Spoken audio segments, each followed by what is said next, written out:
You don't want them to run around for different products and services. And that's the thought behind saying, can we create an integrated system? Obviously, you can't do everything. You can't do travel services, for example, or online financial services. But whatever is in the well-being space, whether it's to do with lifestyle or life care offerings. So I think perhaps you should look at it from a customer lens. This is one clear point I wanted to make. Second, I think this sector will require a lot of collective effort for advocacy. I think we don't have the structures and frameworks that we need. In the morning, if you saw the session, both with the people from insurance, or from Bajaj, education about what the seniors will need, and also with the media, that what's really to write about. So both are required, with the investors as well. So I think a lot of advocacy and effort needs to go. Third, I would say, these kind of sessions for sharing best practices and learning is absolutely critical. I don't think we are competing with each other. We are all existing in the same space where we can do well together. So the more we are able to collaborate and share, right, we find the sector will get an uplift. My last point is, let's not be afraid of regulations. The more you have standards, the more you have regulations. I've learned from a healthcare experience that trust deficit that exists between any industry and the civil society starts to get bridged if you have very strong regulations. So before you have intrusive regulations, it's best to self-regulate. So that's my opening comment. So that's wonderful. I think I'm also following your path in terms of the integrated approach to care continuum. Well, there are stalwarts in the room who have also gone deeper into the single specialities or single areas which we'll talk about. But that's very encouraging, Rajiv, to see that how, as the communities grow older, the demands and needs actually keep changing. As you rightly said, from cuisine to actually care. And that's something that can be very beautifully brought out in a CCRC environment. And I think that's something that you've done very well. And thank you for those opening remarks and insights. I would then actually now request Shashank ji. I'm going to switch to somebody who's, I would say, a silent spectator for a very long time. I have seen him in sidelines for the last 7-8 years, ever since I jumped into this industry. I don't know how many of you know that Shashank Paranjpe ji is not just a real estate player who actually specializes in multi-formats of real estate in and around Maharashtra and Pune for a very long time. But he is one of them who set up a wonderful retirement community way back in 2000 with a great vision. And I've had a great privilege, me and my team, Rima, all of us had a great privilege of servicing one of his communities in Bangalore until we actually got into retirement home and conflict of interest, etc. So I think we can keep talking a lot about Shashank ji, but I have two things to request you. First of all, I want to thank you for being the lead sponsors today. I think that's a big round of applause to Shashank ji. I think you're the first one to stand up and say that I'm very happy to sponsor this year's event. So thank you so much for that. I would request you to take some time and share your journey in brief. And it's quite a long journey. I'm sure minutes or hours is not enough for that. But for the audience over here, to get inspired about somebody who actually thought of this in 2000s, early 2000 and late 1999s. And I have a second leading question too, which I'll ask you after you address the audience.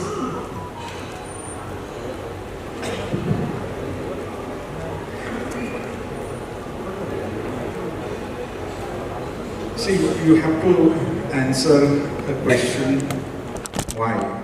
Why you are in this industry.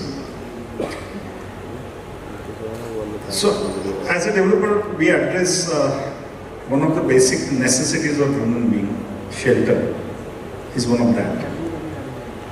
And as the society evolves, we have to really come up with shelters for the communities which will suit the changing need of the society. Can I share a story why we started? Of course, yes, please. But I haven't shared it in open platform, but it was a very sad situation. There was a management committee, most of them were seniors, very jolly, happy community, and they had called me for some meeting. And that particular evening, it was Tuesday, I think, and that particular evening they were very sad. And I said, Kaka, why you are so sad? Why you are not speaking? And they narrated a story, and it's absolutely true story. I'm talking about 1998. And there was one guy who was staying in their society. He was staying alone. One fine morning, he had a massive cardiac arrest. So the neighbors took him to the hospital. The doctor said that it's very severe, so you better, call their relatives. Now these neighbors went back, and those days there were no cell phones, so they dig the number. They knew that their elder son is US, so they called there. The daughter-in-law said that, look, we are busy, we won't be able to come. But why don't you do one thing, their younger son is in Australia, and why don't you call them? So they called the younger son, and the daughter-in-law, they had the same answer, that we won't be able to come. So the neighbors actually took turns, and in the morning, even this fellow was in the ICU, he was coming and going in coma. After 10th day, I feel that that person was lucky, he expired. And these neighbors called the children that he is no more, so you please come. And the children said that Shashank, look at this situation. Every fifth house has this situation, and you need to do something. And it really from that day, I couldn't think anything else than starting this Sattashri. And in the next 3 months, I really visited different parts. I visited Australia, US and UK, and came up with a concept which will be suitable for Indian psyche. So this is the story, and then Karwa Bad Gaya. So that's how we grew. But thank you so much. I think that's a very inspirational story. I think this is one sector where you actually don't start the business by looking at what the EBITDA is going to generate, I think. Of course, investors will talk to you about it, we'll come to that as you go along. But that's truly inspirational. But I think you have built some of the best spaces. I have been beneficiary of some of the spaces, some of my relatives have also been. So that's a wonderful thing. But before I just move on from you, sir, one more question of your latest initiative. And this is something that's very interesting for all of us to note. When we see, you talk about integrated living, intergenerational living, etc. But there's another concept of where you are living, where you also take care of persons with disabilities, people who require those kind of help. And that's being talked about very widely now, and there are forums which are trying to address this. I want you all to know that there is an initiative of Paranjpe which I have heard, that you have started called Swaniketan. Would you want to just briefly talk about that, and what's the economics behind it or anything like that? Well, everything need not be looked from the economics point of view, but of course everything should be economically viable. The group of parents of autistic children were behind me for last 8 years to develop something for them, a complete ecosystem for differently able children and their parents. The situation in India for these differently able children, particularly autistic children and their parents, is really grave. They die every day. The parents die every day with the thought that what happens to my child when we are no more. And they pray only one thing to the God, that my child should go before me. It is such a pathetic situation, and I think we didn't have the solutions which will really address all questions. So we are coming up with a great project, and I think it's a very tough project, and it's my life's biggest challenge. We have completed more than 220 projects, townships and everything, but this is going to be something great and very challenging, that the parents will start living with their children, and the younger children will have early intervention center in one roof. They will have 24/7 creche, so that the parents can leave the child there and go and have respite vacation, and then the older children will have a vocational center. Choice in India.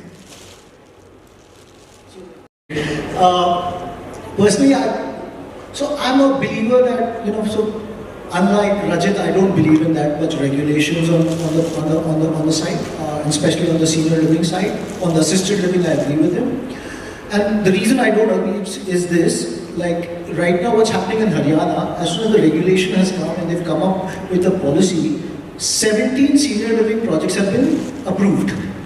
And out of them, I don't think anyone will be truly senior living. So what's happening is a lot of opportunistic players, whenever these benefits are coming with regulations, a lot of opportunistic players are coming in which will spoil the industry.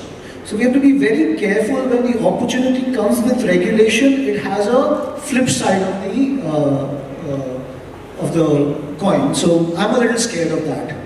On the assisted living, I think we need regulations. It's a difficult business to do. It's very, very service driven. It's got a lot of clinical on it. A consumer is a lot more dependent on the service provider. And I think that will also allow for some benefits to come in to the right players. And I think there is a lot of work which can be done there. And on the pace of for my parents, because I'm not going to do that to my parents, right? And how much ever we are here in this room, we can try to dispel with that notion, but that notion exists, right? The only way that notion is going to change is by providing a different viewpoint, right? We all know very well that people in communities will slow down their process of aging. People in communities where their health is looked at from a preventive lens can live longer. But the world at large, and India in particular, doesn't know that. Because decades of conditioning by Bollywood, decades of conditioning and brainwashing from our elders about how we should take care of them has cued this view that even though many youngsters are convinced with this model, they don't have the wherewithal to go and raise it with their parents because of how they perceive that it may be thought about. So I think as an organization for all of us, it's very important that we put out educational content around the benefits of being in community, around the benefits of assisted care, about technology, about social connection, about movement, about all of the things that we do, and why it is useful for the elder, and breaking the stereotype, right? Every sector goes through this. Anything that started, the reason that RERA came, for example, is because a bunch of people didn't deliver. But with RERA, I largely think delivery is solved. So, I don't want to sidetrack. As far as advocacy is concerned, I think that it's a responsibility that all of us have. The minute we put a brand onto advocacy and push it out, it's perceived emotional burden as well for caregivers. We feel it too as professionals. And at the end of the day, if you're dealing with this, you become caregivers who need to be invested. That's pretty much. So it's very different from medical care that way. So dementia care is not medical care, it's not health care. So it's not about just medical management, but it's about managing everyday life. So basic first thing is that profitability is not going to come from cutting corners in care. And that's the biggest thing that one needs to solve for when you're being in this space. And it has to do with, figuring out how you get down your overheads without compromising on processes, without compromising on quality. And I'm sure the world is solved for it, but India has whatever you do in India has to be done in a cultural context. So manpower, as we all know, is one of the most expensive cost centers for anyone who's doing dementia care. Cannot be just done away with, not even with technology. We keep saying this, that what is the technology that can reduce manpower, but does the elder want reduced manpower? We say there are 7 aspects of holistic care, and that has to be tracked with data so that you actually know that you're making an impact. The other thing I think for the consumer, from an affordability perspective, is there needs to be various formats. Sure, residential care is important, premium care is important, but home care, the importance of home care is equally important. And how do we enable that? How do we get people more trained? If there are 300 geriatricians, there are even lesser people who are trained in dementia. So it needs to be a mandate right from medical colleges to primary care centers, the training and the skill set for early detection, so that the burden on healthcare is not so outrightly high. Will come if you detect, and technology can solve for that. And we are very happy that biomarkers have come into the system, so we'll have a blood test soon. So I think it's a bunch of things. It's not black and white, but lots to do. Absolutely.